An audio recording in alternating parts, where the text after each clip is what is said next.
Hola, ¿qué tal?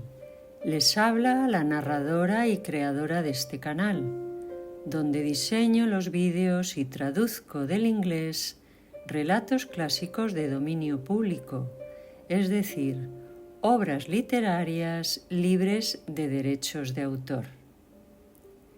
En las décadas de 1920 y 30, la ficción detectivesca y de misterio vivió una auténtica edad de oro.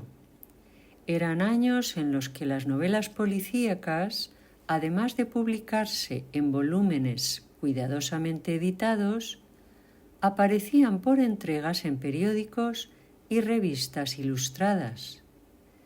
Esta doble vida de las historias, en el salón tranquilo del lector de libros y en las páginas crujientes del diario, respondía a una demanda constante de tramas bien construidas, personajes con presencia y resoluciones que cerraban la trama de forma satisfactoria.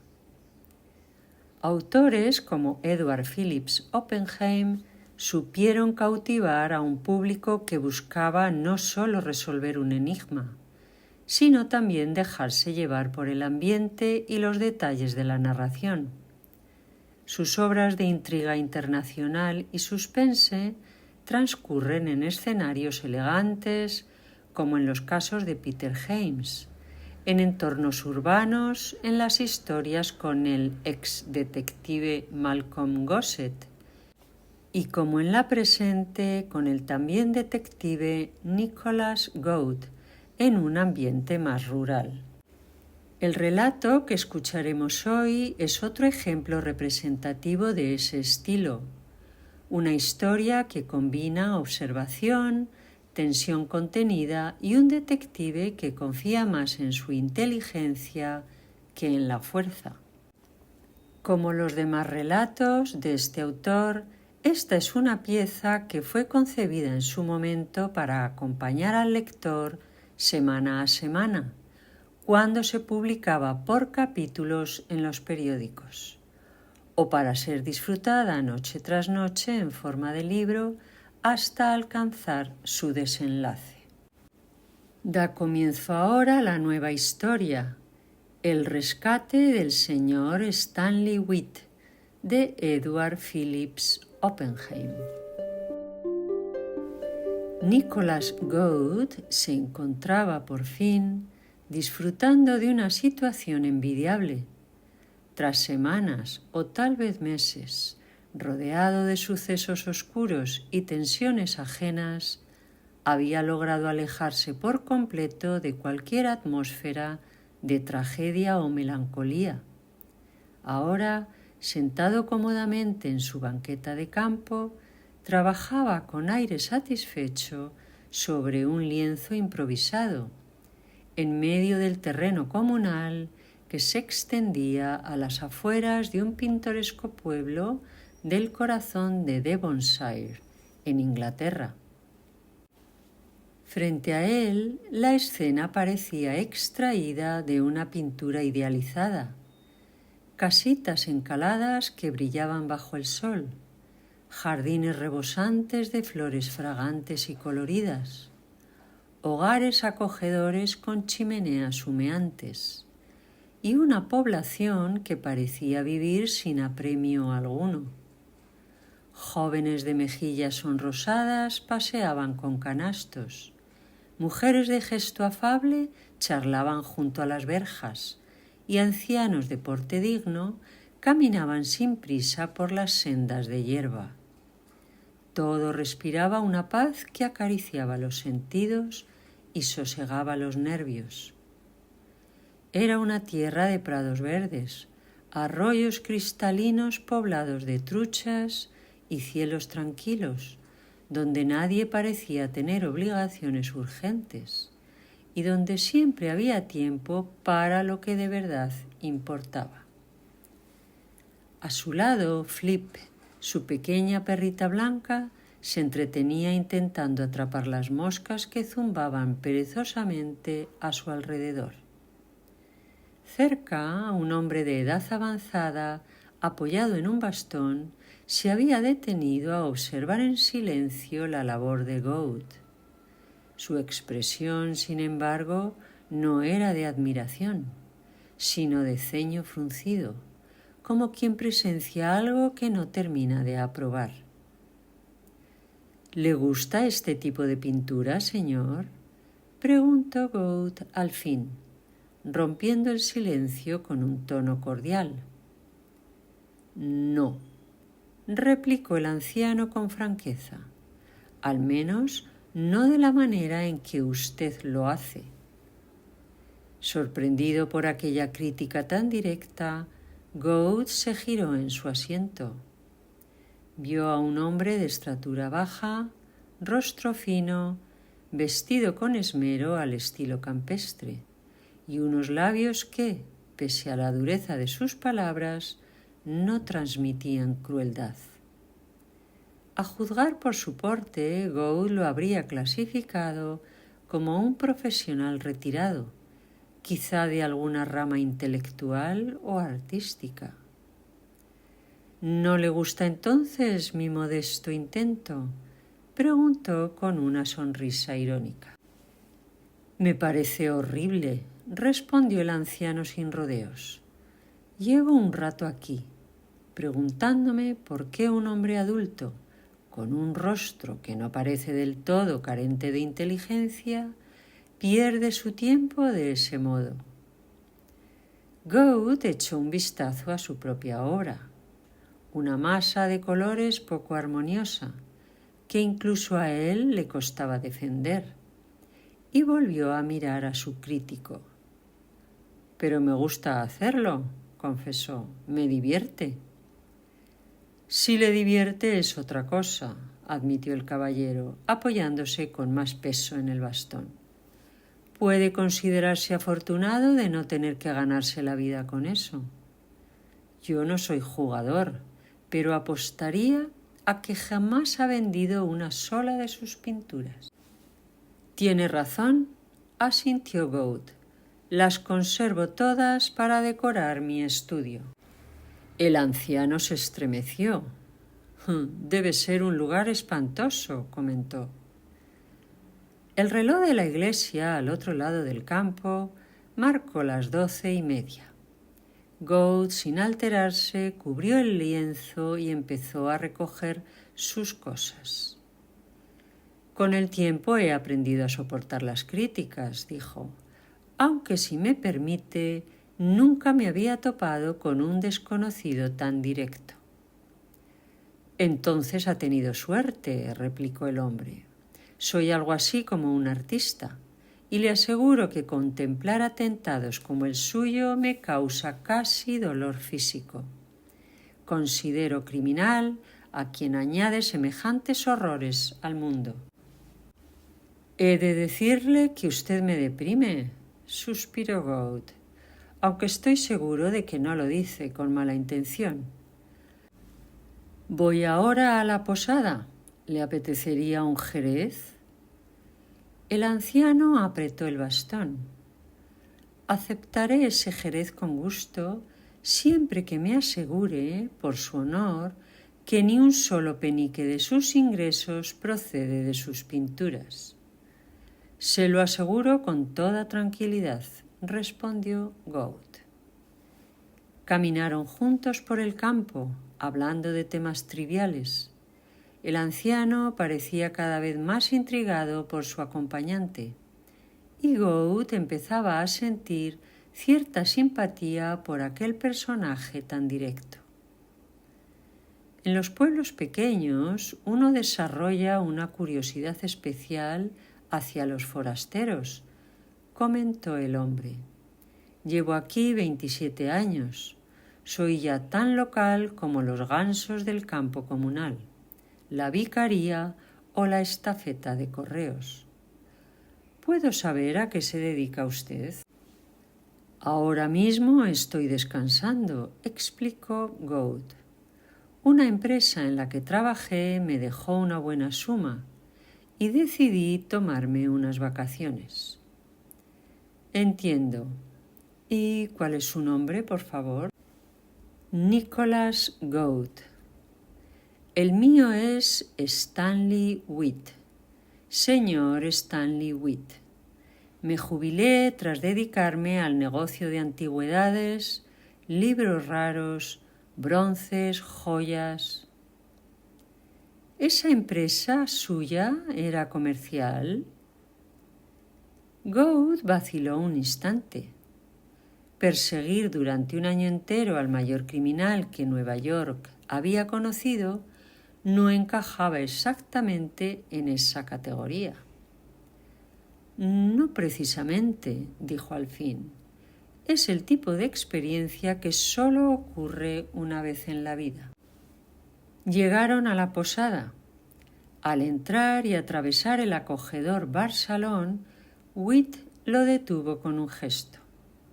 «Por el amor de Dios, no entre con ese trasto», suplicó. «Si alguien viera su pintura antes de comer, me arruinaría el apetito». Goat dejó el lienzo contra la pared. «Si sigue así», bromeó, «acabaré perdiendo la poca confianza que me queda». «Eso sería un alivio», replicó Witt con entusiasmo. «Dijo que iba de viaje en coche, ¿verdad? Pruebe con la pesca. Aquí hay arroyos por todas partes. Es un pasatiempo más digno. Incluso el golf es mejor que esa abominación». Nicholas Goat seguía manteniendo su buen ánimo. En el salón, a esa hora, ya había bastante gente. A Goat lo saludaron con la cordialidad que se reserva a los forasteros. A Witt, en cambio, lo recibieron con efusividad. El anciano parecía haber conquistado a todos. Carnicero, médico, banquero y granjeros lo trataban con igual familiaridad. Él respondía con ocurrencias que arrancaban risas sinceras. Al despedirse, la mayoría de los presentes salió con él. «Si tiene 10 minutos antes de irse del pueblo», le dijo Witt, «y si de verdad quiere saber qué es la pintura, pásese por mi casa una tarde y le enseñaré un paisaje que le hará querer destruir cada una de sus obras. Pásese cualquier día después de las 7. Iré encantado», prometió Goat. Apenas el señor Witt hubo traspasado el umbral, su figura se convirtió en tema de conversación entre los pocos parroquianos que aún quedaban en el salón de la posada. «Es un placer verlo casi como antes», comentó la dueña del establecimiento mientras secaba unos vasos. «En toda una semana no había puesto un pie fuera de casa, y eso que era uno de nuestros clientes más fieles. Siempre tomaba su copa de jerez a las 12:15, recordó un granjero, con la seguridad de quien conoce bien la rutina ajena. «¿Ha estado enfermo?», preguntó Goat. El granjero negó con la cabeza. La patrona suspiró, y el talabartero, en su rincón habitual, bajó la vista con gesto sombrío. Hubo un breve silencio. «Ha tenido una mala racha nada más», murmuró la dueña, dando por zanjado el asunto. Pero para Goat la evasiva no hizo más que confirmar sus sospechas. Había un misterio en torno al señor Witt. En los días siguientes, tanto en conversaciones con la patrona como con los habituales del salón, el tema reaparecía con facilidad, aunque nadie sabía dar detalles concretos. Algo, hacía poco más de 2 semanas, había alterado de forma brusca la vida del anciano, provocándole largos periodos de reclusión voluntaria.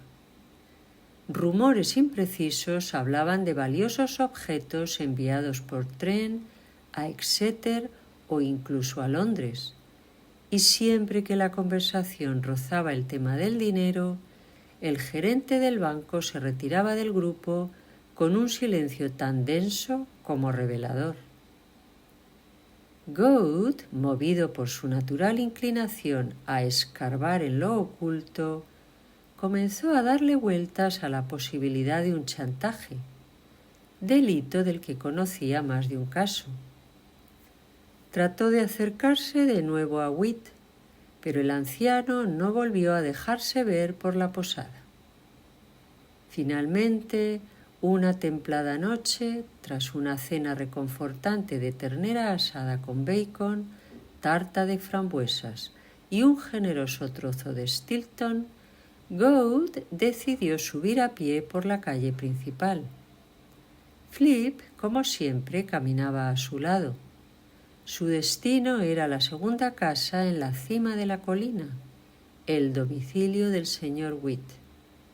Desde hacía 5 días nadie tenía noticias de él, y en el pueblo se echaban de menos tanto sus comentarios mordaces como su menuda figura, siempre presente en las tertulias del salón. El silencio que rodeaba su ausencia se había vuelto absoluto, y hasta Gould, que no era hombre de escrúpulos fáciles, sintió un leve remordimiento al hacer sonar el reluciente timbre de bronce. Pasaron unos segundos antes de que la puerta se abriera apenas un palmo. Una joven criada de figura menuda y expresión inquieta lo miró con desconfianza. «Quisiera ver al señor Witt», dijo Gould con cortesía. La muchacha titubeó. «No sé si podrá recibirlo, señor. Está delicado y ocupado». «Dígale, por favor, que soy Gould. Él mismo me pidió que viniera.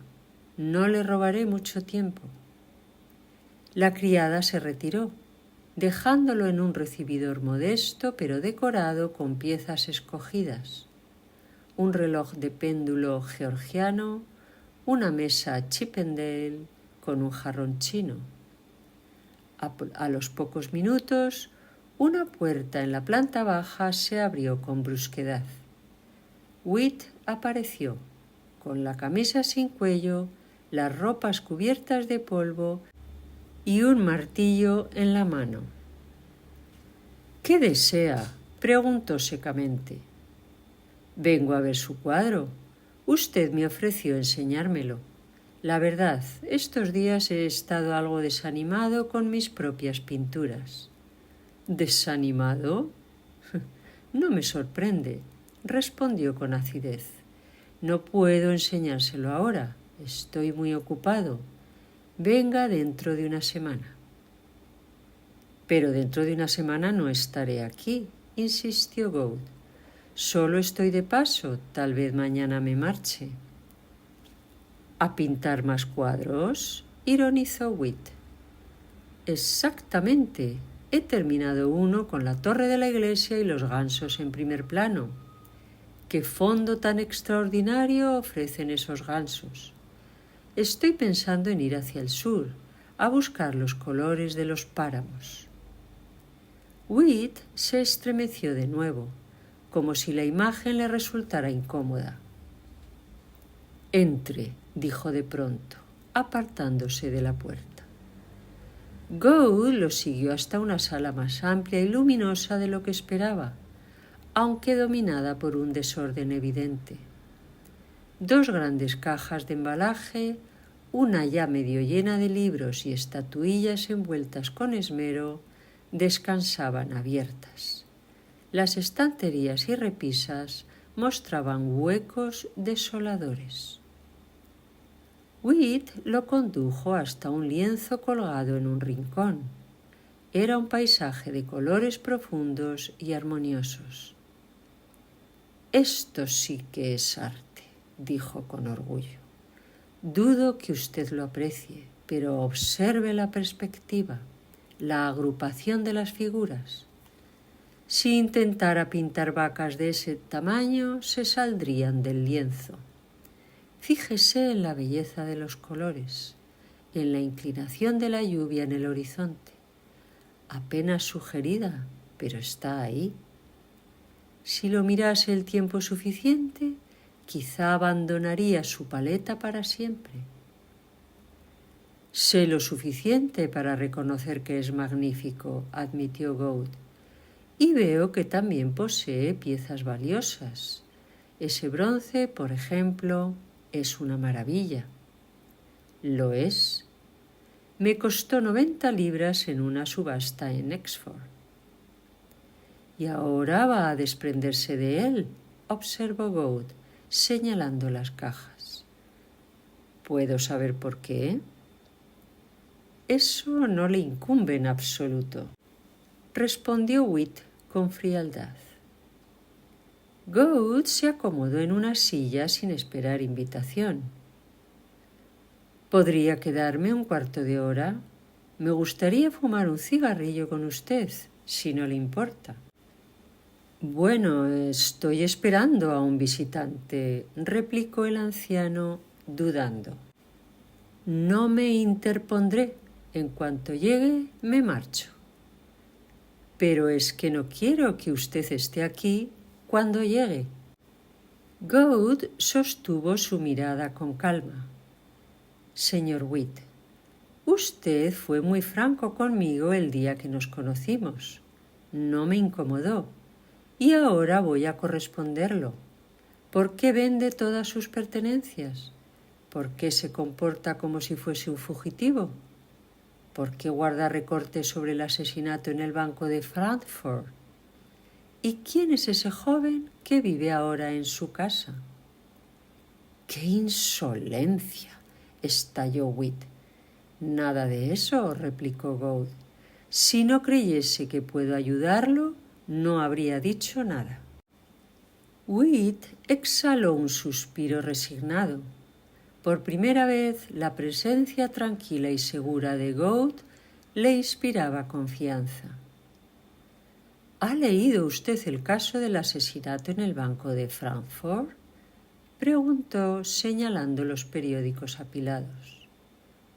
Cada línea, asintió Gould. Tengo cierta afición por estos casos.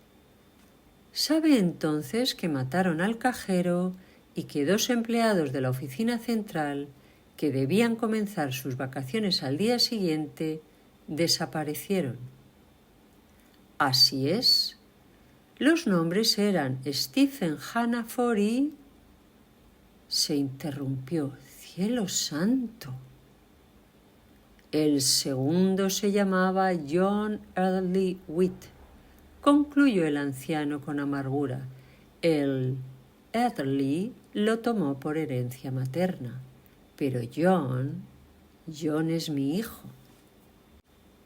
¿Está seguro de que realmente se sospecha de ellos?, preguntó Gould con gravedad. En los periódicos la información es bastante ambigua. Supongo y espero que sea usted de los que saben guardar un secreto, replicó Witt, clavándole la mirada. Bueno, tengo fama de ser un confidente seguro, aseguró Gould. Bien, entonces, el anciano bajó la voz. Mi hijo está en Plymouth, aguardando la ocasión de embarcarse hacia Sudamérica. Hannaford, el otro, está arriba en este momento. Esa ha sido toda su vacación. ¿El joven pálido que vi asomado entre las cortinas?, preguntó Gould, sin alterar el tono. Witt lo observó con cierta sorpresa. O tiene usted una vista prodigiosa, o ese muchacho es más insensato de lo que creía. Lo mío es la observación, respondió Gould. Lo aprendí temprano y está ligado a mi profesión. ¿Y cuál es esa profesión?, preguntó Witt con un destello de curiosidad. Mientras no sea usted artista, me da igual. Dejemos eso por ahora. Cuénteme, ¿qué hace Hannaford aquí en su casa? Ha venido a por dinero. Ya ha estado 2 veces antes. ¿Para qué o por qué necesita el dinero? Si fueron ellos quienes cometieron el robo, se sabe que se llevaron 1.500 libras. No pueden usarlas, confesó Witt. Todos son billetes del Banco de Inglaterra. ¿Cuánto ha entregado usted en total?, indagó Gould. He empeñado casi todo lo valioso que poseía, unas 1.000 libras en total, y temo que mi cuadro también tendrá que irse, añadió con un suspiro. Yo no lo haría, aconsejó Gould. ¿Ha vendido sus cosas o solo las ha empeñado? Las he empeñado. Conservo los resguardos. Guárdelos como oro en paño. Nunca se sabe. Déjeme hablar con ese joven. ¿Para qué? Solo lo asustará. Quiero escuchar su versión. Ya lo he oído una vez, replicó Witt con amargura. No deseo repetir la experiencia. Mire, señor Witt, insistió Gould, hágale creer que soy un viejo amigo de la familia. No puede empeorar más de lo que está. Deme esa oportunidad. El anciano dudó, pero terminó accediendo. Subieron juntos la escalera hasta una habitación bien amueblada, aunque en visible desorden. Hannaford estaba desplomado en un sillón, con los pies sobre otra silla, fumando. Junto a él, una copa medio vacía. Sobre la cómoda, una botella y un sifón.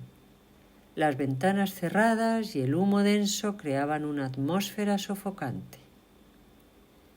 Al ver a Gould, el joven, delgado, pálido, de mala complexión y traje azul arrugado, se incorporó alarmado. ¿Quién es este?, preguntó con desconfianza.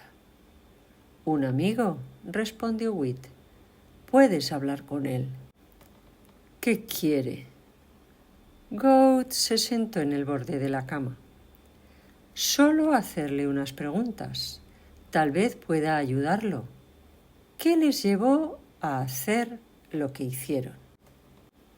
Hannaford expulsó con evidente fastidio el humo del cigarrillo.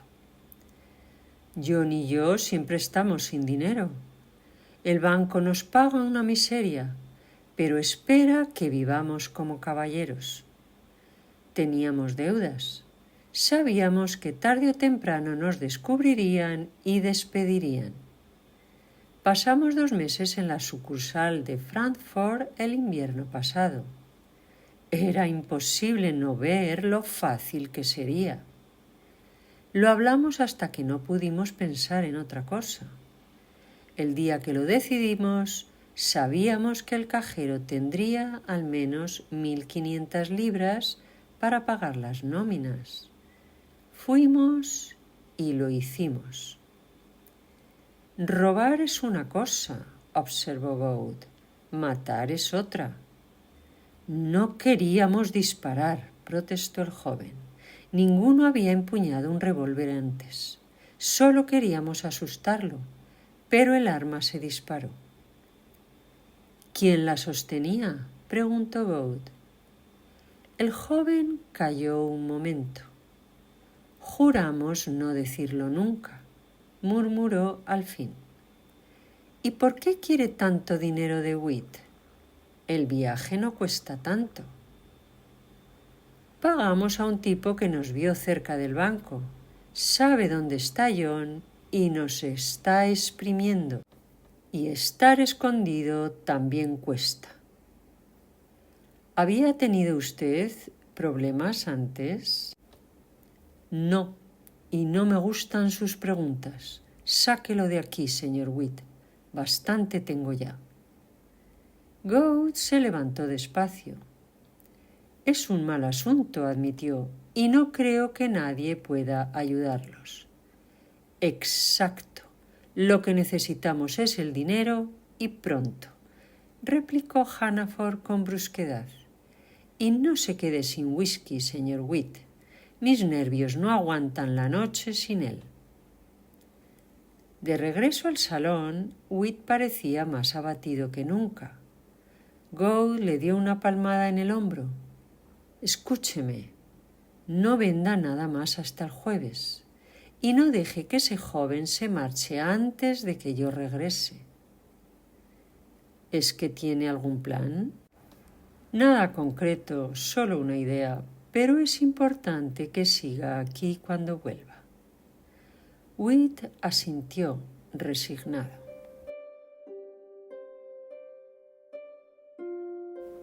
El jueves amaneció con un nuevo desengaño para el señor Whit. El cartero no le trajo ni el cheque esperado de Exeter ni noticia alguna de Gould, cuya vuelta aguardaba con una esperanza tenue, casi inconfesada. Estaba terminando su desayuno sin apenas apetito cuando un rumor de pasos resonó sobre su cabeza. Con un estremecimiento de impaciencia, subió las escaleras para encararse con su huésped. Stephen Hannaford apareció en el umbral, aún en ropa de dormir, el cabello revuelto y los ojos enrojecidos por el insomnio y el exceso. Las manos le temblaban. «¿Ha llegado el cheque?», preguntó con voz áspera. «No», replicó Whit. El joven soltó una ráfaga de blasfemias tan crudas que Whit, ofendido, se cubrió los oídos. «¿Quiere que su hijo acabe en la horca?», gruñó Hannaford. «Mire, una promesa es una promesa. Pero si se trata de salvar mi cuello, le diré algo. Yo no llevaba el revólver. Puedo probarlo. Será a su hijo a quien cuelguen, no a mí». Whit cerró los ojos. La tensión de aquellos días le oprimía las sienes más y más. «He enviado todo lo valioso que tenía. Les he rogado que el cheque saliera ayer. Y creo que llegará en el segundo correo». «¿A qué hora?» «A las 3. A tiempo de ir al banco, ¿verdad?» «De sobra». El joven volvió a meterse en la cama como si nada hubiera ocurrido. «Mándeme más té y 2 cajetillas de Gold Flake y que su criada se dé prisa». Whit obedeció, aunque después se encerró en su cuarto. Orgulloso a su manera, sentía que había tocado fondo. La mañana se deslizó en un vaivén de paseos nerviosos y fingida calma. A la hora convenida, el cartero apareció con la carta, un cheque por 900 libras. «¿Cuánto es?», gritó Hannaford desde lo alto de la escalera. 900 libras. Baje al banco y cámbielo en efectivo. De vuelta, pase por el garaje y reserve un coche para llevarme a Plymouth. Quiero estar allí a las 4. Whit, sombrero en mano, salió hacia el pueblo. Apenas reparó en los saludos o en las miradas de compasión que despertaba su semblante agotado. En el banco firmó un cheque al portador y guardó el grueso fajo de billetes en el bolsillo interior de la chaqueta. Subía de nuevo la colina cuando un ruido de motor y los ladridos de Flip lo obligaron a detenerse. Un viejo Ford se acercaba. Al volante, algo polvoriento y con aire satisfecho, estaba Gould. «¿El joven sigue en su casa?», preguntó sin rodeos. «Sí, acabo de conseguir el dinero. Se marcha esta misma tarde». «¿Ah, sí?», murmuró Gould con una expresión difícil de leer. «Suba al coche, lo llevo». Whit obedeció, intrigado, mientras le lanzaba una mirada cargada de preguntas y esperanza. Gould no ofreció explicación alguna. «¿Va a pasar por el garaje?», preguntó al cabo Whit. Más tarde, replicó el otro. Antes quiero decirle algo a su joven amigo. Está de muy mal humor, advirtió Whit en voz baja, como si temiera que el joven pudiera oírlo desde arriba. Lo trataré con tacto, aseguró Gould, con una media sonrisa que no disipó del todo la inquietud del anciano. Atravesaron el vestíbulo, donde el reloj de pie marcaba las 4 menos cuarto con un tic-tac grave y constante. En lo alto de la escalera, apoyado contra la barandilla, Hannaford esperaba con una mezcla de impaciencia y desdén. ¿Ha traído el dinero, señor Whit? ¿Y el coche? Preguntó sin molestarse en ocultar el tono imperioso. El dinero sí, respondió Whit, procurando mantener la voz neutra. El coche vendrá después. El señor Gould quiere hablar con usted un momento.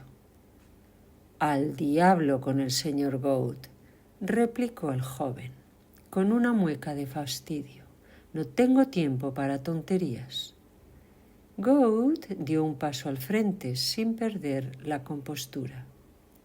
Será solo un instante, dijo con una cortesía engañosa. Le ruego que baje al salón. Hannaford vaciló un segundo, pero al ver la mirada fija del detective, descendió lentamente. Su andar era el de quien se siente dueño de la situación, aunque la rigidez en sus hombros delataba un nerviosismo mal contenido. Al llegar, se dejó caer en una silla, cruzando las piernas con fingida indiferencia. Gould, en cambio, permaneció de pie. Cerró la puerta con un suave clic y se posicionó frente a ella, bloqueando cualquier salida. Extienda las manos. ¿Para qué? Preguntó Hannaford, arqueando una ceja. Para esto, respondió Gould, sacando de su bolsillo un par de esposas de bruñido acero. La reacción fue instantánea. Hannaford se incorporó bruscamente, pero apenas había dado un paso cuando las manos firmes del detective lo redujeron con una precisión que no dejaba lugar a resistencia. En un movimiento rápido y seguro le sujetó ambas muñecas. «Quieto ahí», ordenó con una voz que no admitía réplica. El joven, jadeante y sorprendido, le lanzó una mirada de odio. «¿Quién demonios es usted?» «Inspector de policía», contestó Gould con calma. «Bien conocido en Scotland Yard. Y aunque oficialmente estoy aquí de vacaciones, nunca desaprovecho la ocasión de hacer un buen trabajo». Whit, pálido, dio un paso atrás. «Me ha traicionado», exclamó. «Yo le he dado mi confianza». Gould se volvió hacia él con un gesto tranquilizador. «Siéntese, señor Whit. Esto es solo para evitar que su joven amigo intente huir. La acusación que tengo contra él, de momento, es por obtener dinero mediante engaños. El asunto del robo al banco...» Y esbozando una leve sonrisa continuó: «No tiene nada absolutamente que ver con este cobarde». «¿Pero qué está diciendo?», murmuró Whit, incrédulo. «Exactamente eso, lo que ha oído. El verdadero autor será detenido esta misma tarde y no se parece en nada a este». Una chispa de emoción iluminó los ojos del anciano, aunque sus manos seguían temblando. Gould se inclinó hacia él, hablando con tono bajo y medido, como quien desgrana una deducción cuidadosamente trabajada. Su hijo y este joven comenzaron sus vacaciones justo después del robo y el asesinato. Una simple coincidencia. Sí, un periódico habló de 2 empleados desaparecidos, pero fue un error corregido poco después. Hannaford aprovechó esa confusión. Llegó con el periódico en la mano, por si usted no lo había visto, y se presentó como cómplice de su hijo. No necesitaba más que eso para asustarlo y vaciar sus bolsillos. ¿Y mi hijo?, preguntó Witt, apenas en un hilo de voz. Su hijo goza de una reputación intachable en el banco, afirmó Gould. Lo único cierto sobre Hannaford es que ya estaba despedido, con efecto al final de sus vacaciones. El joven Hannaford soltó un gruñido desdeñoso. Si usted no hubiera aparecido, todo habría salido bien. Tal vez, admitió Gould. Fue ingeniosa su artimaña para que su hijo no pudiera escribirlo. Ese telegrama desde un pueblo cercano en su nombre, diciendo que estaba de viaje y que se encontrarían en Llandudno. Muy astuto, pero no suficiente. Se inclinó hacia él, registró con calma el bolsillo interior de su chaqueta y sacó un fajo de billetes que depositó sobre la mesa. ¿Está todo? Menos 10 libras, murmuró Hannaford, sin mirarlo a los ojos. Witt permanecía con la cabeza entre las manos, sin atreverse a levantar la vista. Gould, de pie junto a la mesa, abrió el fajo de billetes y empezó a contarlos lentamente, dejando que el susurro seco del papel llenara el silencio. Aquí tiene casi todo su dinero, anunció al terminar, depositando el paquete frente al anciano. Y estos son los resguardos del empeño. Con ellos podrá recuperar sus objetos. Hizo una pausa y lo miró directamente. La decisión es suya, señor Witt. Podemos llevarlo a la policía y asegurarnos de que pase un año entre rejas. O puede expulsarlo ahora mismo y dejarlo atrás para siempre. El anciano alzó la mirada. En su postura había una nueva firmeza. Incluso su rostro, hasta hacía poco crispado, parecía haberse suavizado, aunque sus ojos aún brillaban de emoción contenida. No quiero volver a verlo, dijo con voz más firme de lo que él mismo esperaba. Échelo de aquí. Gould asintió.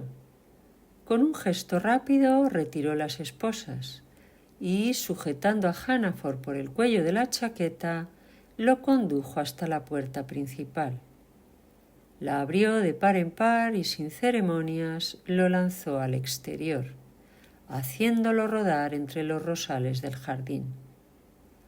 Asunto concluido, comentó asomándose a la ventana para asegurarse de que se alejaba. Un poco de soledad le sentará bien. Witt, aún de pie en el centro del salón, se volvió hacia él. ¿Es todo cierto?, preguntó con ansiedad. Por completo, afirmó Gould. Esta misma mañana he hablado con Scotland Yard. Su hijo es inocente. De hecho, le espero esta tarde para que cenen juntos conmigo en la posada, a las 7:30. El anciano respiró hondo, como si al fin se librara de un peso que le oprimía el pecho desde hacía días. Gould recogió sus cosas y con un leve movimiento de cabeza se despidió. Subió al viejo Ford y lo puso en marcha.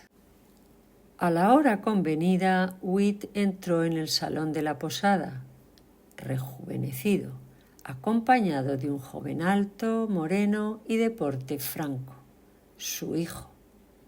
Bajo el brazo llevaba un paquete envuelto en papel pardo. El salón estaba lleno y un murmullo de aprobación recorrió la sala, seguido de una pequeña ovación al ver el cambio en el popular vecino. «Caballeros», anunció Witt con voz clara, quiero que todos brinden conmigo por mi amigo, el señor Nicholas Goud. Es, sin duda, el peor pintor del mundo, pero el mejor de los hombres. Me ha prestado un servicio impagable. Hubo aplausos, copas alzadas y palabras cordiales. Después, Goud condujo a sus invitados a la mesa reservada para la cena. Witt, con un gesto ceremonioso, desató el paquete. Era el cuadro que tanto había elogiado días atrás. Es un obsequio, señor Goud. Quizá le inspire a cambiar de afición. Goud lo aceptó con un breve discurso de agradecimiento. Y a cambio, añadió Witt, me gustaría quedarme con el primer cuadro suyo que vi, el de la iglesia y los gansos. Es un cuadro espantoso, advirtió Goud, medio sonriendo. Precisamente por eso lo quiero, replicó Witt con un brillo de humor en los ojos. Epílogo. Al concluir esta historia, podría quedar la sensación de haber asistido a un episodio donde la lógica y la paciencia han prevalecido sobre la fuerza. El detective Nicholas Goud no recurre a persecuciones espectaculares ni a escenas de violencia gratuita. Su herramienta más eficaz es la observación atenta y la capacidad de leer las intenciones ajenas. En este pequeño episodio, un engaño sostenido por el miedo se desmorona ante una combinación de inteligencia práctica y sentido común. El desenlace no deja héroes glorificados ni villanos de novela negra, pero sí el recuerdo de un equilibrio restablecido, de una comunidad que vuelve a su rutina y de un protagonista que, sin alardes, continúa su camino hacia la siguiente historia. Desde este canal, Audiolibros con Texto, ofrezco esta lectura para que cada persona pueda disfrutarla a su ritmo, escuchando la narración o combinando ambas experiencias. Gracias por su compañía. Si le ha interesado esta historia, encontrará otros relatos del mismo autor en la lista de reproducción de este canal. Hasta la próxima.